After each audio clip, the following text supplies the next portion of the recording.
Hello, and welcome to the Albright Scholar for January 2022. My name is John Pankratz.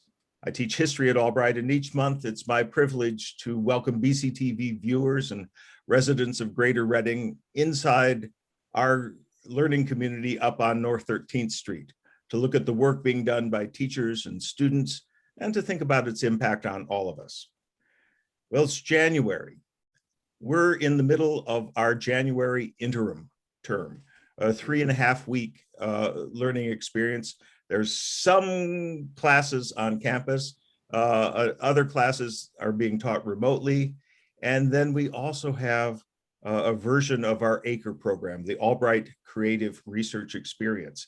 I think in January, over 3.5 weeks, we call this the half acre. And people are doing remarkable things in the sciences, in the social sciences, also in the humanities and the arts. We have two guests who are taking advantage of the miracle of Zoom to come to us from the Czech Republic. Actually, three guests once we get the Professor Hensroth in. I'm joined by Dylan Cope, senior political science major, Ryan Janowski, another political science major, senior, and behind them, next to that beautiful window view, is Dr. Nate Hensroth, professor of political science in the department at Albright. I don't know if we should have a guessing contest for our viewers, but I think that's a characteristic cityscape behind you. You guys are in Prague, the capital of the Czech Republic, and really one of the most beautiful cities in the world. If you want a movie set to do a film about 18th century Europe, you come to Prague to make it. Dr. Hensroth is revisiting Prague after a long residence there when he was doing his graduate research. And Dylan and Ryan are in Prague for the first time, and they've been there for only 2.5 days. Welcome to the Albright Scholar. It's great to see you guys. Thank you for having us. Thank you. Yeah, right. Nate, for you, how does the Czech Republic fit into your own research? You're a Europeanist studying comparative politics. Yeah, I look at primarily parties and elections. And it's interesting being in the Czech Republic because it really is more Central European than Eastern European, but it's right at the border. And so my time spent at Charles University, means that I don't just do Western European politics, I also do Eastern European politics. So I do both Western and Eastern. And so that's how Prague expanded my own research agendas and everything. And then because I do parties and elections, it's not very often that a new party type emerges. So this will be a new type of part of ideological political party family. This would be like the Greens, for example, when they emerged in Europe in the late 60s in Germany, it was a new type of party. And you had kind of in the 80s and 90s, the far right nationalist parties that they weren't fascist, but they were far right. And so that was sort of a new party type that emerged. And we see these pirate parties emerge just over the last 5 or 6 years. And these are ideologically centrist, so they're not at the extremes, and they're for e-democracy or electronic democracy, which means voting via the internet, paying taxes via the internet, pure government transparency via the internet. And they just got into governing coalition just this past month from elections that happened back in November. Okay, so they're members of the government. Yeah, they're governing now. So they're really a functioning political party now. And that just happened to happen firstly in the Czech Republic. So that's just pure coincidence. But it's worked out pretty well with the Prague connections. Amazing.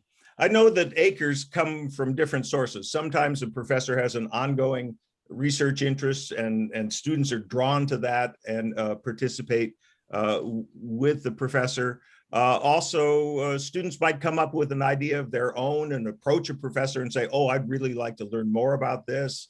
Or sometimes they grow out of a particular class that people have taken. Ryan and Dylan, how did Dr. Hensroth lure you into this study of Czech politics? You go first. Sure. So I had previously asked Dr. Hensroth if he was doing any acres my junior year, and at that time he had any slots open. And it just so happened I went to talk to Dr. Armato and him on the first day of classes this year, and he brought it up to me, and immediately I was on board. It seemed like a great opportunity and something that really would interest me.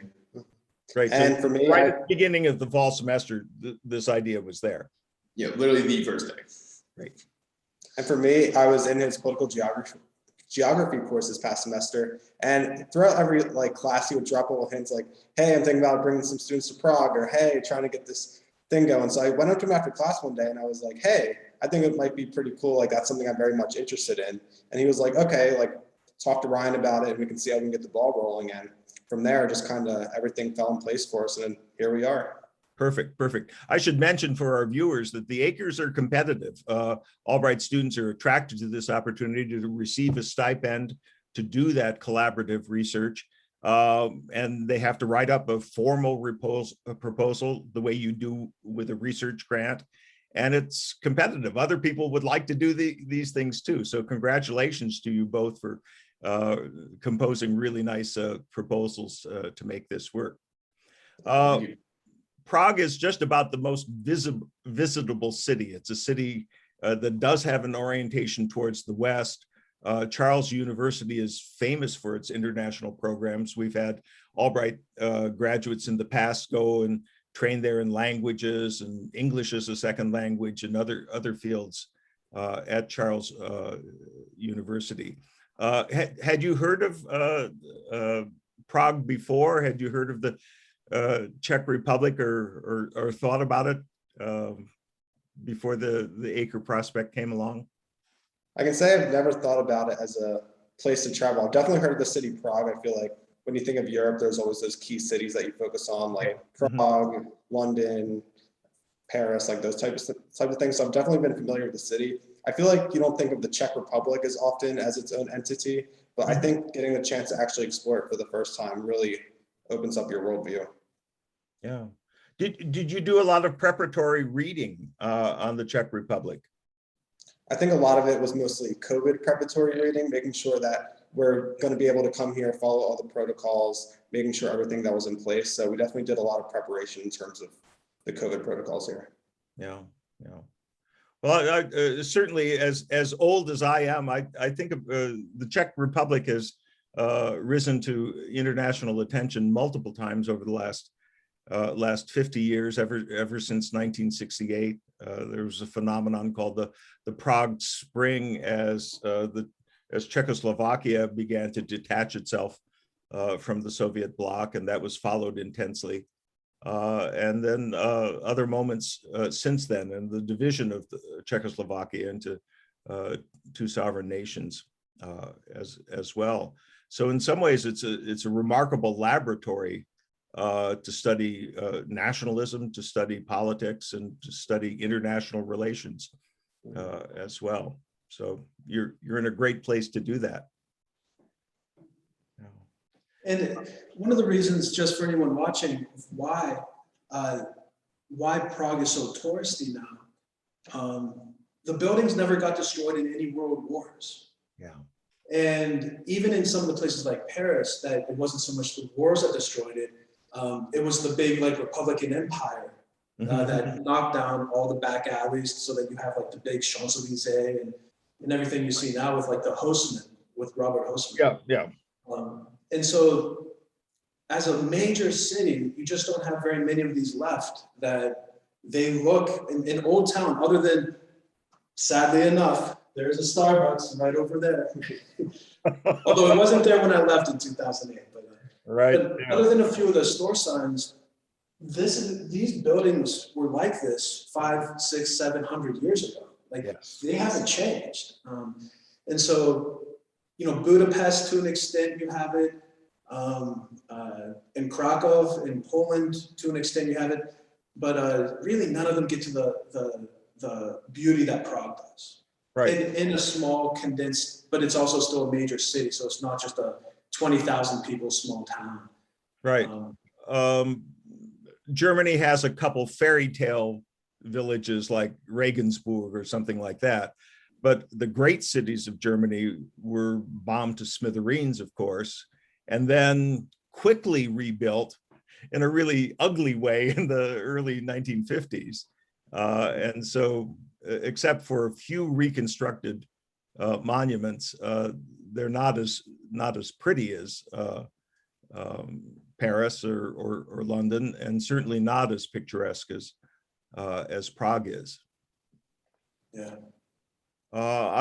There's a rumor that you're going to a demonstration today. Does Prague have a good central location or a broad boulevard to march down, or is it going to be winding through those semi-medieval streets?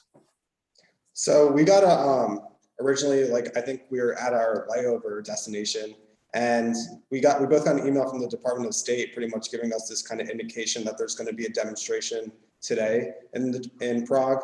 And basically there are going to be a lot of people protesting the masking measures and the potential vaccine measures.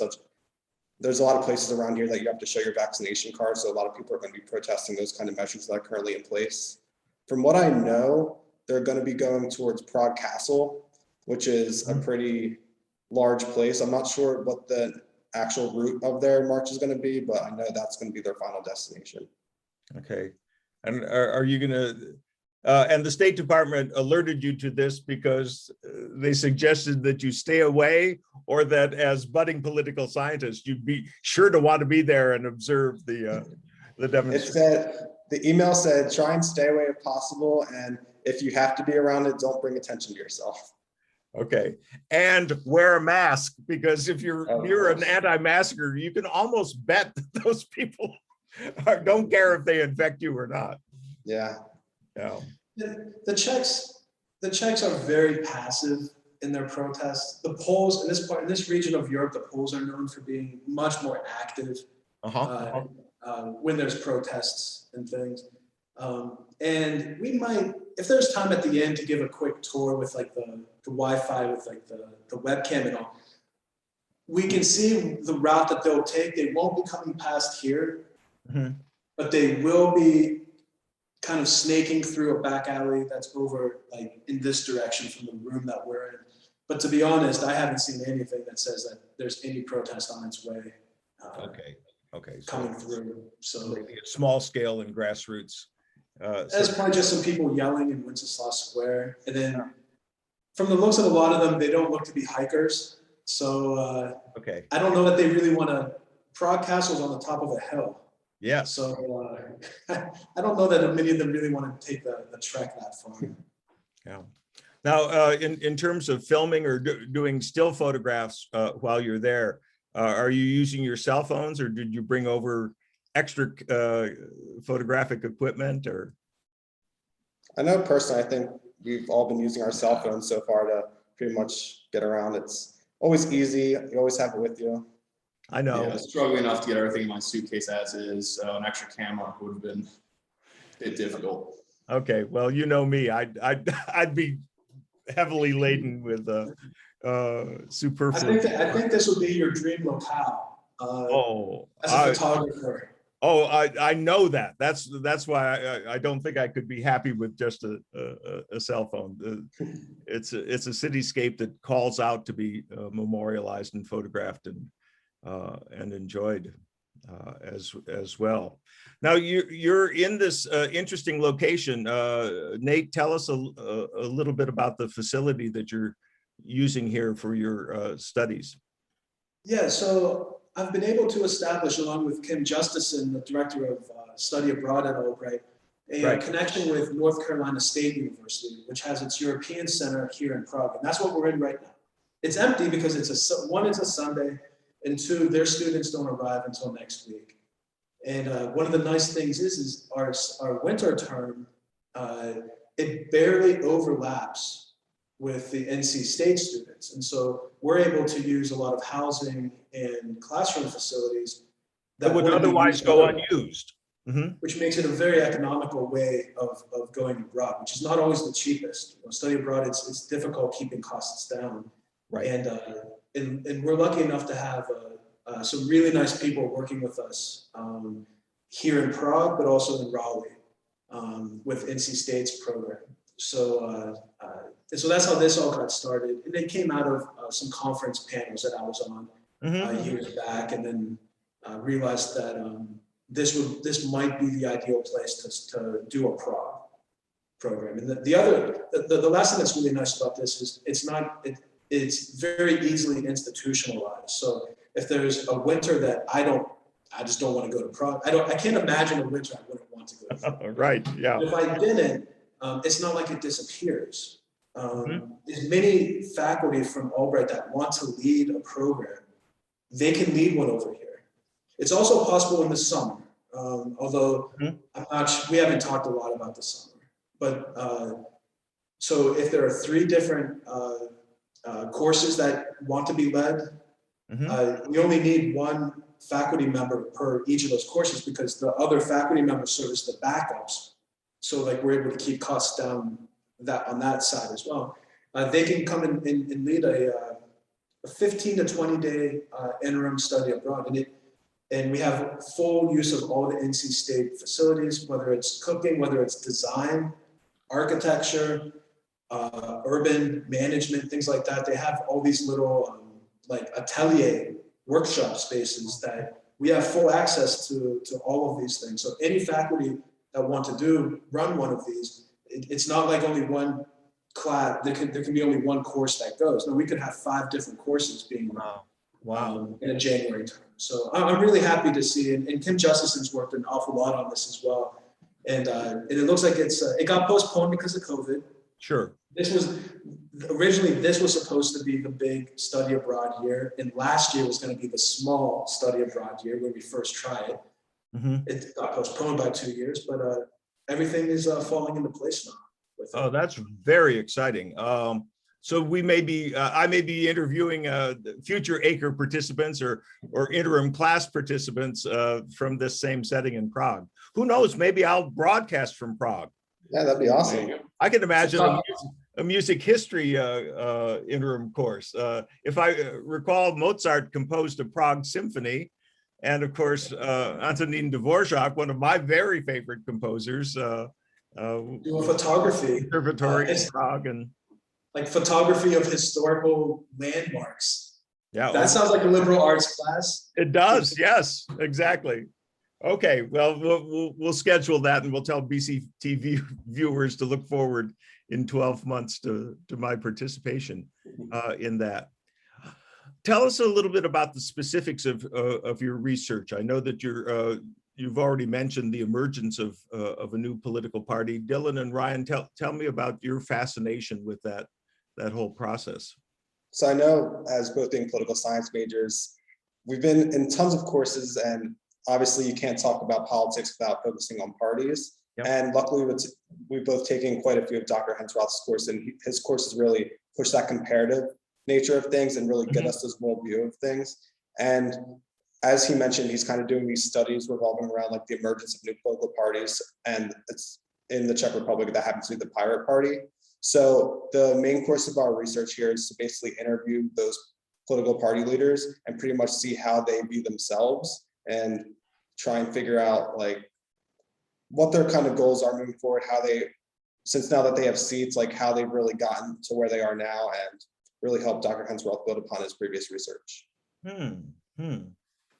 Where do these new party leaders come from? Are they new to politics, or have they come from fragments and shards of previous parties, or have they come up through maybe student organizations?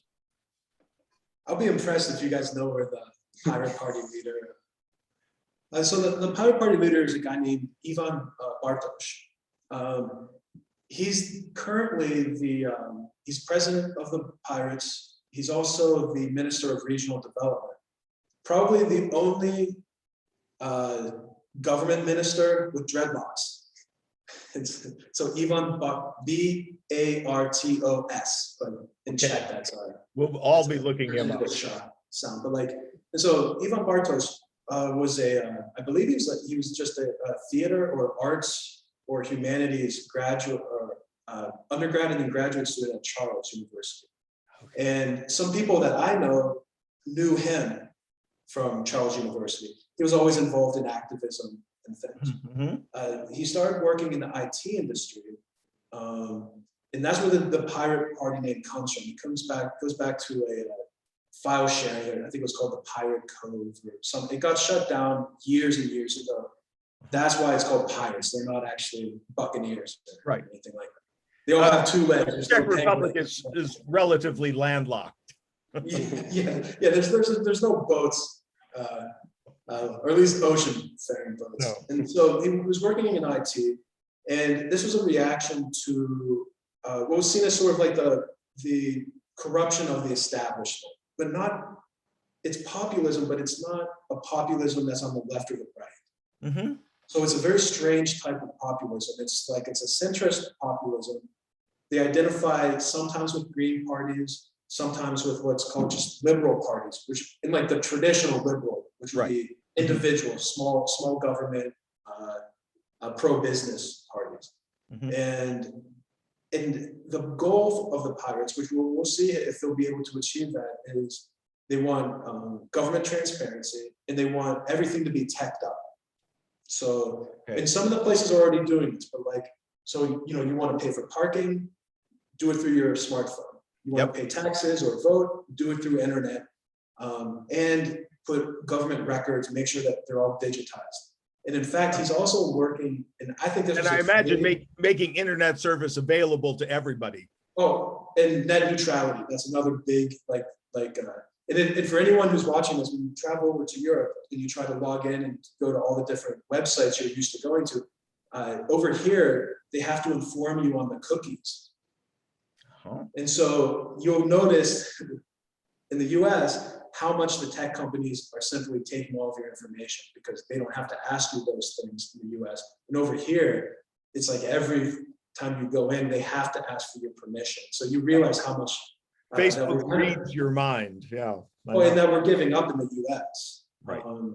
And so for Bartos, I think this is a created ministership. I don't know if it's even an official one, Mhm. but he's also leading I always have a hard time pronouncing this, the digitization Yeah. of government. Mhm. So that like pretty wide ranging there. And so that's the goal of the Pirates Party. Like there's still what's called a niche party. So they're kind of single issue, which is technology and access to technology. But they're not on either political extreme. Right. Yeah. How interesting. Earlier, you guys mentioned Dr. Armato, who teaches American politics. And I think one of the benefits of living in another society and studying it intensely is that you come to understand American politics. Do you think, looking at the recent emergence of this new pirate party, is that going to help you to analyze political developments in the United States as well?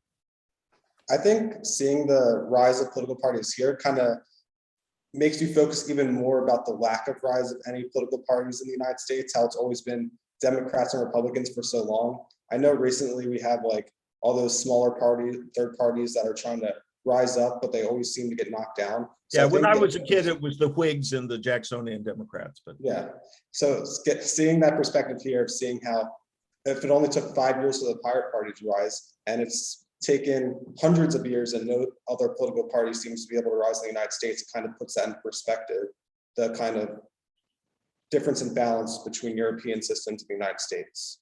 right. Yeah, I would say Go ahead, Ryan.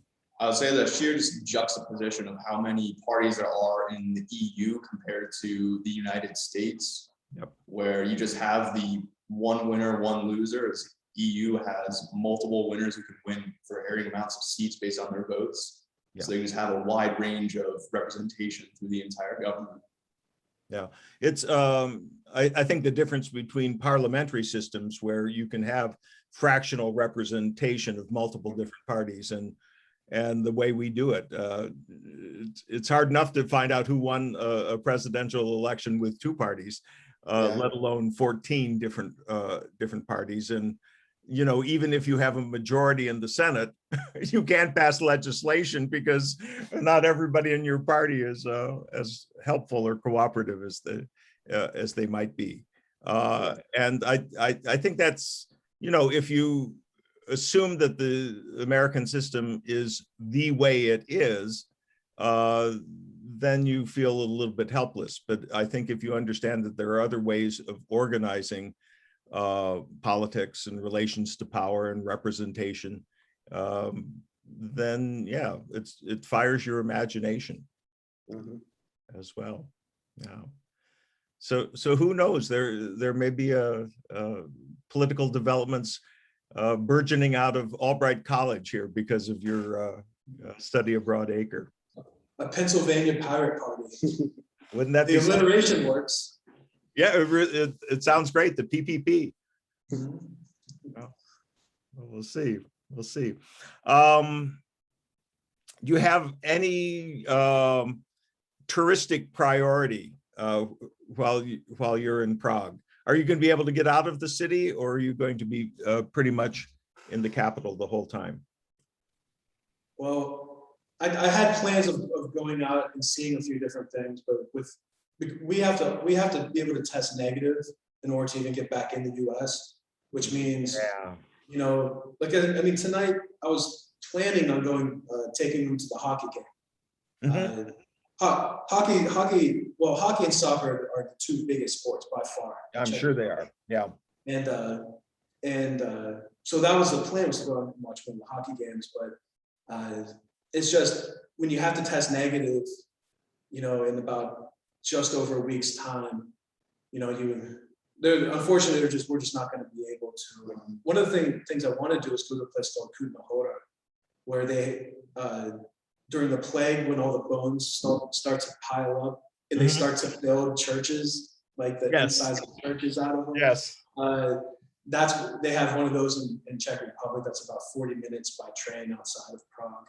There's also a castle called Karlstein, but unfortunately, that's probably going to have to wait until next year for that. Although on the plus side, since it's outside, an Irish friend of mine is going to be teaching them how to do hurling, and Ryan's on the lacrosse team. And according to my friend, I guess that bleeds over pretty well. So he said, like, well, if he's good at lacrosse, he should be good at hurling. So on Tuesday evening, we'll be going out to a park, weather permitting, and this Irish guy is going to be teaching them how to do. He says it's hitting in the park. I guess that's the terminology. Okay. For the hurling jargon. So who knows? We're thinking about a new intramural sport then, Ryan. Is that the plan? Hurling and rugby, like we're leading ways. Great. Well, we've come to the end of our time, but this has been just a wonderful conversation. I think this is a great opportunity that the ACRE program has provided Dylan and Ryan and Nate. Nate, kudos to you and to Kim Justison for your hard work in having this ongoing relationship that I think is going to benefit Albright students and faculty in the future. So continued good health, stay safe, learn a lot, and we'll see you back in Reading in February. Thank you so much. I appreciate it. Thanks for your time. Thanks to all of you as well for watching the Albright Scholar. We'll see you on another edition next month. Bye-bye.